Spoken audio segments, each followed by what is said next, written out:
Hi, this is Rogers Redding, National Coordinator of Football Officials, and we're back again with some plays for you to look at. We picked out a handful of plays from the last week or so that offer some interesting situations, some interesting rules, questions. So I hope you enjoy these. Again, appreciate the feedback on these and any suggestions or comments or observations you want to make. I'll certainly be glad to hear from you. So let's get to the plays and enjoy.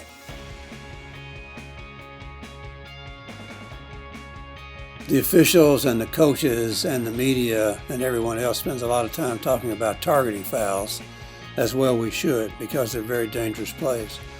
But here's a great example of the kind of action we would like the players to do when they go after a defenseless player. Here's action that is perfectly legal.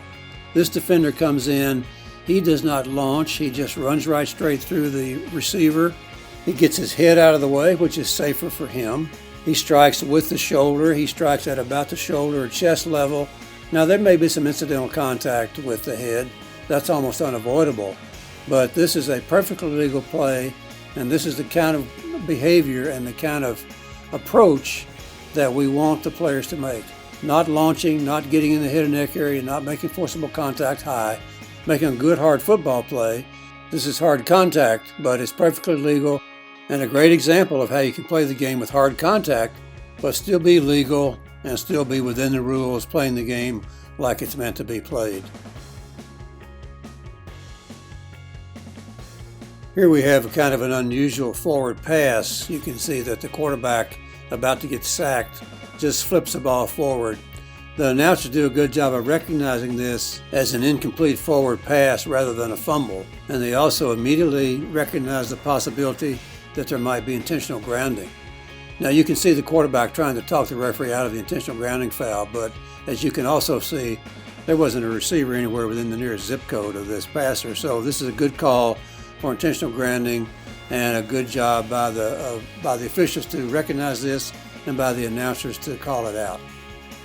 Intentional grounding, number 4, offense, lost it down, spot of the foul, second down. One thing you might have noticed is that the kicking game always presents some challenges because the rules are quite different than in any other part of the game. Here's an example of what I'm talking about. The player who's highlighted is a member of the kicking team, and he goes out of bounds during this play. Now the rule is if he goes out of bounds on his own, he's not allowed to come back in bounds anytime during the down. So we should have had a flag on the ground for this player coming back in bounds. We don't get it, we missed this foul, but it should have been called. The penalty for this foul can be enforced in either of two ways at the option of the receiving team. They could just have the 5 yards tacked on to where they're going to have the football, or they could elect to have the down repeated, go back to the previous spot, penalize 5 yards, and have the other team re-kick. So that's an option about how they have the penalty enforced either of those two ways. Here's a punt play where we get a call for interference with the opportunity to catch the kick. But in fact, this is an incorrect call. The player who runs into the kick receiver actually gets pushed into him, and that's not his fault that he hit him, and there should not have been a flag on this play. Now, the block by number 13 that pushes the player into the receiver is okay. It's not from the back, it's from the side. The forcible contact is to the front or side of the shoulder, so that's okay. But the fact that that push forces the player into the receiver, that's not his fault. He had not committed and he couldn't avoid hitting the receiver, and so this should not have been called as kick-catch interference. The back, though. Yep. On this play, you get an illustration of the hands to the face foul.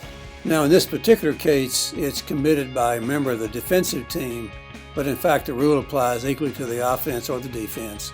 And you can see that in this case, he gets his hand up inside his face mask, pushes him back. So it's that continuous contact that makes this a classic example of the hands to the face foul. Personal foul, hands to the face, defense, number 98, 15-yard penalty, automatic first down. Well, this is a pretty unusual play, and I put it on here for a couple reasons. First is this is one heck of an athletic play by this pass receiver. But I want to point out from a rule standpoint, this is legal. This is a completed pass. The receiver has firm possession. He's just pinning the ball against the back of the defender. But he's got possession of the football, comes to ground inbounds, completes the process of the catch, and notice that the field judge follows him all the way through to make sure that the process is completed. So great play by the player, but I just want to point out the legality of this as a completed forward pass. Well, that's it for this week. We will be back again in a couple of weeks with a bunch more plays. In the meantime, have great games this weekend, and we'll talk to you soon.